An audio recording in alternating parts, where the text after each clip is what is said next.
Welcome to Toffee TV. It is the match reaction. Everton 1, Manchester City 3 tonight at Goodison Park. Just back from the game. It's frustrating the way the game finished. I don't think Man City were a 3-1 better than Everton today. But yes, they controlled large portions of the game. Yes, they're fantastic to watch. They certainly are. But Everton had a good go at it, and Ederson's had to make 3 really good saves at crucial times in the game.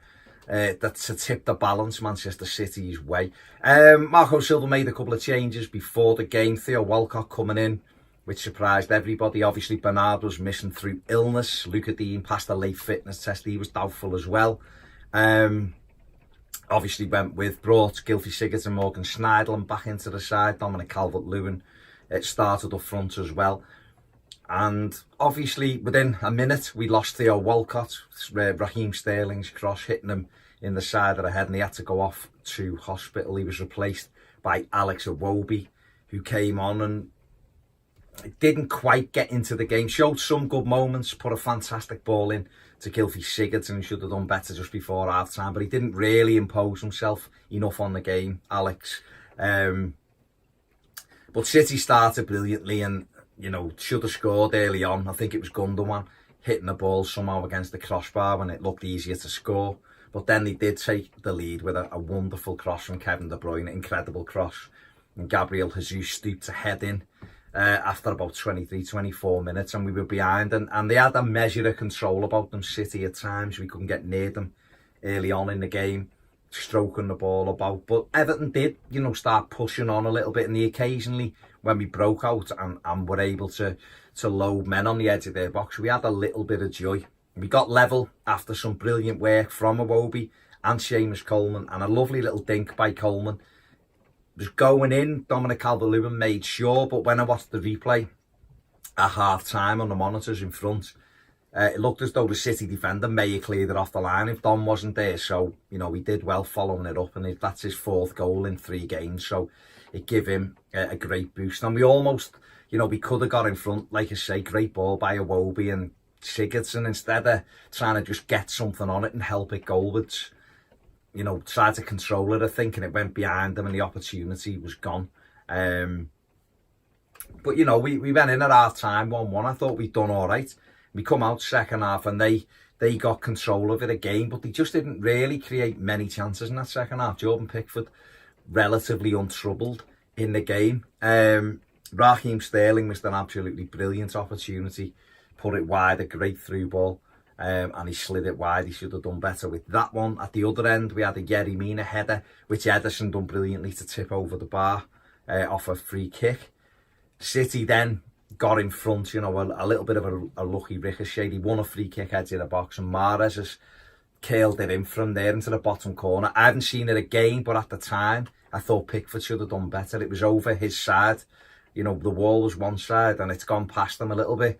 The way Christian Eriksen's went in the last game of the season at Spurs, and a bit the way Ryan Fraser's fired it in the other week. I know that hit Delph, but, you know, sloppy goal to concede. And City, you know, we're back in front, but we had a great chance again, carved out a lovely little move, got Dominic Calvert-Lewin in with Ederson. He should have done better, should have dinked it over him the way Coleman did. He caught the foot of Ederson and it went wide for a corner. We then have another opportunity, Yerry Mina with a header and another brilliant save by Ederson, and Dom couldn't prod it home.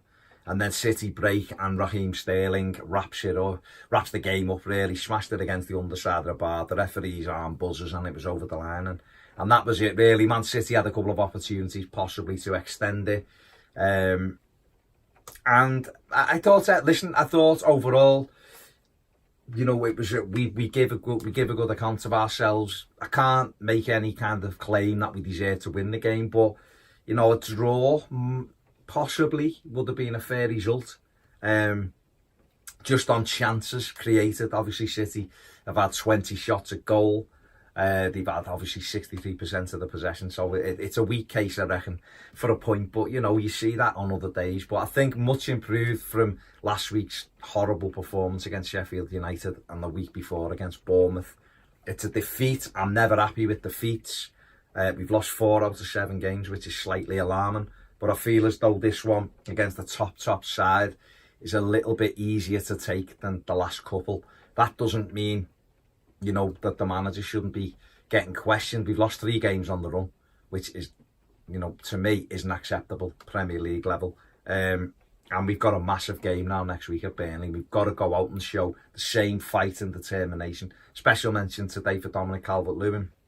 Thought he did really well. I thought Yerry Mina did well. I believe there's a couple of people saying he was terrible. Well, I don't know what game they were watching. It wasn't the same game I was watching. And I thought that, you know, Seamus Coleman was excellent as well today. So, listen, we've lost the game 3-1 against, for me, the best footballing side in the league.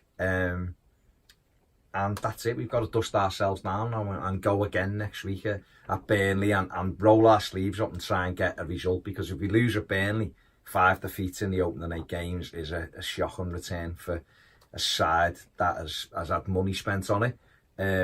We shouldn't be losing to Bournemouth, Sheffield United and Burnley's, in my opinion. There you go. That's it. They're my thoughts. Let me know in the comments what you think. Subscribe if you haven't. Give the video a thumbs up. And if you want more videos, get over and join us on Patreon and check out the exclusive Dan Rice interview over there. Thanks for watching. See you later.